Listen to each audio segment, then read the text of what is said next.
Bonjour à tous, voici la guidance des énergies de cette pleine lune. Cette pleine lune vous demande de vous rappeler de qui vous êtes.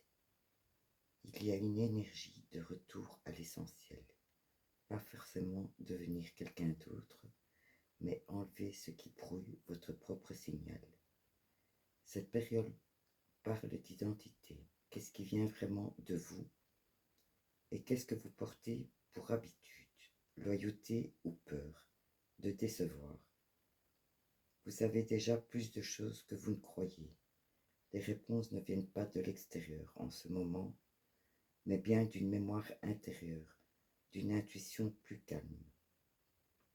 Ce besoin fort d'ancrage et de stabilité, avec la carte de la Terre active, parle beaucoup de connexion à la Terre et au corps.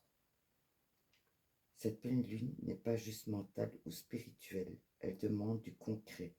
Rangez, nettoyez, réorganisez votre espace. Marchez, reconnectez-vous à la nature.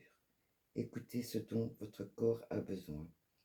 C'est comme si votre énergie voulait s'expandre, mais qu'elle a besoin de fondations plus solides pour le faire. Il y a une guérison du cœur en expansion affective ou une ouverture émotionnelle importante. Cela peut être une guérison d'une blessure affective, une réconciliation avec une partie de vous-même ou la capacité à recevoir davantage d'amour sans suranalyser. Cette carte de la guérison du cœur vous demande où avez-vous fermé votre cœur par protection. Ce n'est pas pour vous forcer à tout rouvrir d'un coup, mais pour remettre un peu plus de douceur là où vous étiez en contrôle. On vous demande aussi d'arrêter de vous modeler pour être accepté. Vous n'avez pas besoin de plaire à tout le monde.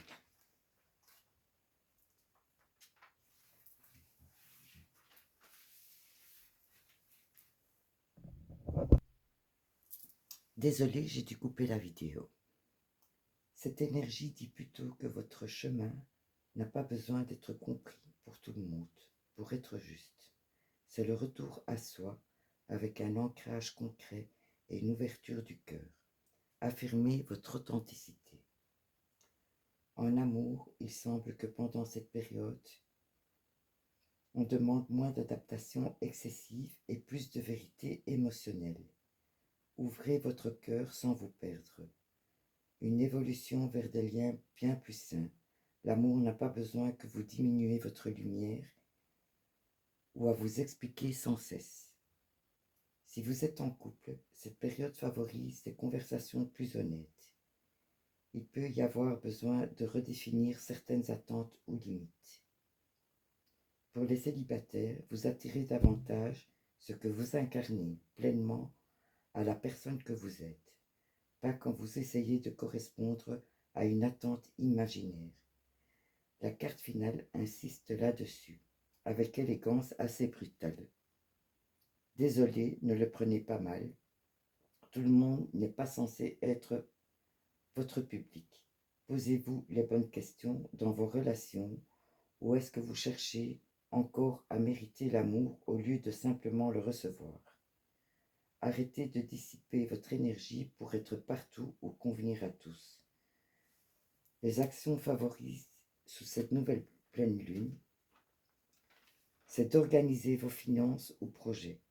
Coupez les engagements énergivores. Investissez-vous dans ce qui vous nourrit réellement. Bien plus d'alignement, moins de compromis qui vous vident en amour comme en abondance. Votre croissance semble passer par cette phrase. Je choisis ce qui me respecte autant que je respecte. Je n'ai rien à prouver. J'accueille des relations et des opportunités alignées avec ma vraie nature. Voilà mes belles âmes, si vous souhaitez une guidance personnalisée, vous pouvez me contacter via mon mail castromaricarmen@gmail.com. Je me ferai un plaisir de vous guider et de vous aider vers votre élévation. Que cette pleine lune soit pour vous tous un moment de clarté, d'ancrage et de réalignement avec ce qui compte vraiment. Parfois, les périodes les plus fécondes ressemblent moins à une course qu'à un retour vers son propre centre. Je vous souhaite une excellente journée, qu'elle vous soit remplie de douceur, de discernement et de petites joies bien terrestres autant que cosmiques. Avec toute ma bienveillance et mon amour, Marie-Carmen.